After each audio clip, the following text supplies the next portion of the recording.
Bismillahirrahmanirrahim. Assalamualaikum warahmatullahi wabarakatuh. Innal hamdalillah nahmaduhu wa nasta'inuhu wa nastaghfiruhu wa na'udzu billahi min syururi anfusina wa min sayyiati a'malina. May yahdihillahu fala mudhillalah wa may yudhlil fala hadiyalah. Qala Allahu ta'ala fil Qur'anil Karim, a'udzu billahi minasyaitonir rajim. Bismillahirrahmanirrahim. Wa ma lakum la tuqatiluna fi sabilillah wal musata'fin minar rijal wal nisa wal wildan alladzina yaquluna rabbana akhrijna min hadhil qaryah zalimi ahliha waj'alna min ladunka waliya waj'alna min ladunka nasira. Wa qala Rasulullah sallallahu alaihi wasallam wa antum tungsoruna bi du'afaikum. Segala puji kita panjatkan kehadirat Allah Subhanahu wa taala. Kita sama-sama menjalani ibadah puasa. Mudah-mudahan ibadah puasa dan berbagai ibadah lain yang kita kerjakan betul-betul membawa manfaat untuk diri kita sebagai amal soleh. Tidak satupun bekal yang bisa kita bawa ke akhirat kecuali amal soleh. Lebih dari itu, tidak berhenti sampai ke amal soleh yang bermanfaat, tetapi semoga membawa maslahat kedudukan kita sebagai khalifah. Janganlah egois, hanya masuk surga sendirian, tapi kita dituntut untuk bisa masuk surga bersama-sama. Allahumma amin. Bapak-bapak, saudara-saudara sekalian yang berbahagia, ketemu lagi dengan saya, Sutiono.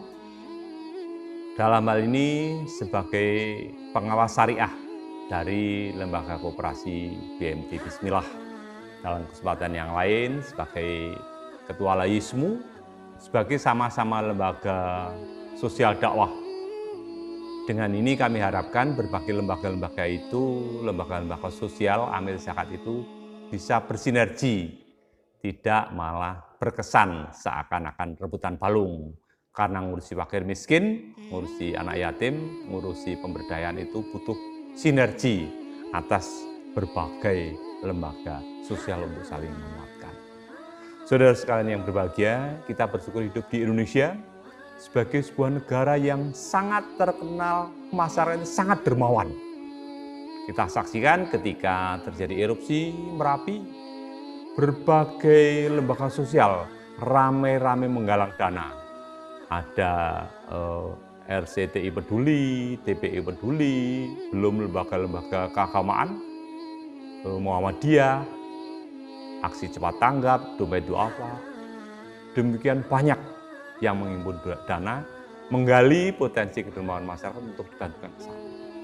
Kali ini dengan wabah corona kita saksikan berbagai lembaga sosial, baik yang skala nasional, baik yang berizin, baik yang tingkatnya RT. Ya. Saya sendiri secara pribadi, selain di Layismu dan di BMT, juga bersama-sama dengan komunitas petani, juga bersama-sama saudara seduluran Saklawase. Jadi berbagai lembaga yang sama-sama menghimpun dana untuk membantu mereka-mereka yang terdampak atas apa yang menimpa saudara kita oleh virus corona. Sekali lagi membuktikan bahwa negara kita adalah negara kaum dermawan. Demikian masifnya kedermawanan bangsa Indonesia sampai ketika terjadi krisis di Somalia, di Syria, lembaga filantropi Baitul Mal Indonesia yang mampu mengirim kapal kemanusiaan sekian puluh ton ACT mengirimkan beras ke Somalia ketika kekeringan. Ketika terjadi krisis di Syria, ACT juga, Aksi Cepat Tanggap juga, yang mampu mendirikan pabrik roti. Sekali lagi ini membuktikan bahwa masyarakat Indonesia yang mayoritas Muslim adalah masyarakat yang sangat-sangat dermawan. Bapak-bapak, saudara sekalian yang berbahagia, tapi ada yang tragis. Justru di negara Muslim terbesar ini, di negara yang masyarakatnya sangat dermawan ini, ada sikap yang seakan-akan perlu kita evaluasi. Masyarakat kita suka membantu tetapi tidak mau repot. Akibatnya apa? Walaupun masyarakatnya dermawan, tetapi kelaparan, sekali lagi bukan hanya kemiskinan, kelaparan di Indonesia masih sangat besar. Lembaga FAO, Lembaga Pakan Dunia, mencatat bahwa masih 19,4 juta penduduk Indonesia yang tidur dalam kondisi lapar. Sekali lagi, kita berdosa kalau sampai ada saudara kita yang kelaparan. Kita diminta Allah Subhanahu wa taala, wala tahaduna ala ta'amil miskin. Kenapa kamu tidak berdarah-darah membela memberi makan orang-orang yang miskin? Sekali lagi permasalahannya adalah kelaparan. Rekan-rekan sekalian yang berbahagia, kenapa ini terjadi? Di depan kami sampaikan bahwa kita memang dermawan, tetapi kebanyakan kedermawanan kita hanyalah egois.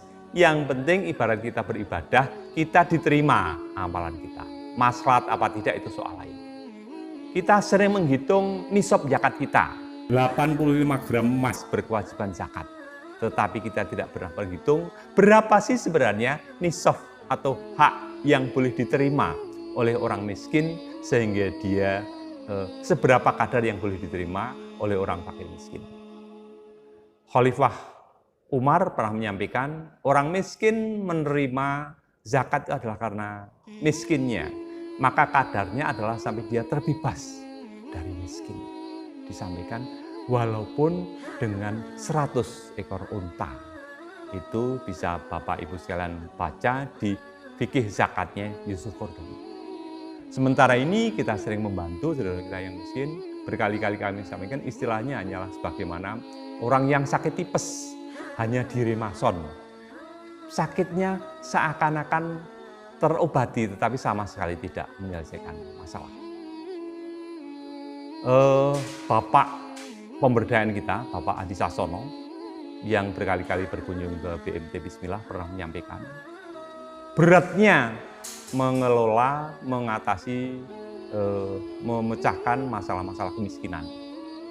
Kalau kita memberi makan orang miskin, janganlah berharap mendapatkan ucapan terima kasih. Tangan kita tidak dimakan sekalian, itu sudah bersyukur. Sekali lagi, kalau kita menyuapi orang miskin, jangan bermimpi untuk mereka bisa berterima kasih. Tetapi tangan kita tidak dimakan sekalian aja sudah bersyukur. Karena beliau juga menyampaikan, kalau kita berharap mengentaskan 9 orang miskin, bersiap-siaplah kita menjadi orang miskin yang ke-10. Ini memberikan gambaran bahwa permasalahan kemiskinan di Indonesia demikian akut. Karena memang sudah saling tumpang tindih. Orang kota bilang, jangan diberi ikan, berilah pancing. Karena kalau dibeli ikan, hari ini dimakan, besok habis. Tapi kalau diberi pancing, dia akan bisa memancing, membutuhkan ikan kapan saja. Yang orang-orang kota lupa bahwa sungai-sungai sekarang sudah tercemar, tidak ada lagi ikannya. Jadi kalau kita akan memberikan pancing pada orang desa, kita berikan pancingnya, kita ajari bagaimana memancing, kita lestarikan sungainya, kita tebar benih untuk sungai itu ada lagi ikannya. Dan kita ajari masyarakat untuk tidak serakah. Ikan-ikan yang kemarin kita tebar tidak lantas ditangkap secara massal, diracun, atau dan itu tapi biar lestari. Inilah permasalahan kemiskinan yang butuh secara sinergi, butuh secara bersama-sama, butuh secara terencana. Kita sebagai bangsa, janganlah hanya, sekali lagi depan kami sampaikan, janganlah hanya egois. Untuk yang penting apa yang kita lakukan mendapat pahala. Apalagi kalau kita berpikir manfaat secara masalah lebih makro. Lembaga-lembaga filantropi, lembaga-lembaga dermawanan yang ada itu banyak diantaranya yang kadang undang-undang negara aja ditabrak. Sebagai seorang pengurus Muhammadiyah, sebagai seorang pimpinan daerah Muhammadiyah, saya menangis. Karena walaupun ada undang-undang tentang zakat, ada undang-undang tentang pengelolaan dana zakat, infak, sedekah, dan kemanusiaan, nyata wah masih sangat banyak kita-kita yang tidak patuh. Undang-undang zakat tahun 2011 nomor 23 yang ketika itu ditekan oleh Bapak SBY itu menentukan bahwa hanya lembaga-lembaga yang berizin yang boleh menghimpun zakat, infak, sedekah. Dan konsekuensinya lembaga ini struktur terendahnya hanya ada tingkat kabupaten, tidak ada cabang, kecamatan, apalagi desa. Konsekuensinya sebagai bentuk pertanggungjawaban lembaga-lembaga ini harus siap diaudit.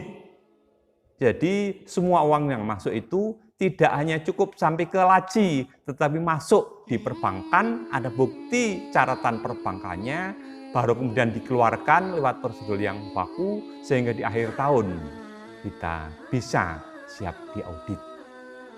Ibarat kita membayar pajak, sepeda motor kita, sangat tidak boleh kalau uang yang semestinya kita gunakan untuk bayar pajak itu, kita gunakan untuk membeli aspal, untuk membeli pasir, kemudian untuk menambal halaman kita yang jalan di depan kita yang bocor. Tetapi prosedurnya adalah kita membayar pajak kepada pemerintah, kemudian mengusulkan untuk depan itu dibenahi. Demikian halnya dengan zakat, infak, sedekah, dana kepedulian corona, macam-macam. Kalau kita mau mengikuti aturan yang benar sebagai warga negara yang baik, adalah dihimpun lewat lembaga-lembaga yang berizin. Dalam hal ini kami sebagai pengawas BMT Bismillah, lembaga yang berizin secara nasional, atau yang muhadiah di Layismu, atau di ACT, atau di Domain Duafa, lembaga-lembaga yang sekali lagi mendapat izin, kemudian masuk di perbankan, direncanakan secara seksama. Sehingga dana-dana ini sekali lagi tidak hanya untuk makan, yang itu hanya akan melestarikan. Sekarang dikasih, besok datang lagi, dikasih, besok datang lagi dikasih. Tetapi terencanakan untuk bisa mengentaskan kemiskinan. Di Jogja bahkan ada baliho-baliho besar yang menyampaikan kalau kita memberi receh kepada orang di jalan itu sama dengan melestarikan kemiskinan pada mereka.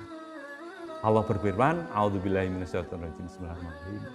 Wa ma lakum la tuqatiluna fi sabilillah wal mustatafin minarijal wal wildan alladzina yaquluna rabbana akhrijna minal qaryah dzalimi alha was'alana min ladunka waliya was'alana min ladunka nasira. Kenapa kamu tidak tuqatil? Ahli tafsir manapun menyampaikan bahwa tuqatil itu adalah berdarah-darah, berjihad dengan sepenuh hati, dengan jiwa raga untuk membela orang tertindas. Karena sekali lagi mengatasi kemiskinan itu tidak cukup hanya dengan memberikan sembako sekarang, besok dikasih lagi, besok dikasih lagi. Itu artinya adalah melestarikan kemiskinan atau menetaskan kemiskinan. Sebagai orang yang berilmu, sebagai orang yang beradab, sebagai orang yang berpendidikan, sebagai orang yang berorganisasi, marilah kita pilih lembaga-lembaga yang kita anggap amanah. Ada BMT Bismillah, ada Layismu, ada ACT, ada Domain Duafa, ada Yatim Mandiri, dan masih banyak lagi lembaga-lembaga kemanusiaan yang mendapat izin. Tetapi sekali lagi, lembaga-lembaga adalah lembaga-lembaga yang kesannya tidak segera.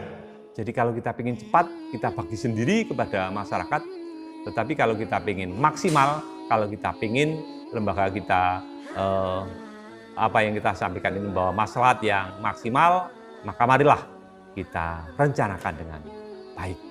Saudara sekalian yang berbahagia, yang terakhir, sehingga seluruh amal soleh yang kita berikan tidak semata-mata mendatangkan pahala bagi yang memberi, tapi membawa maslahat.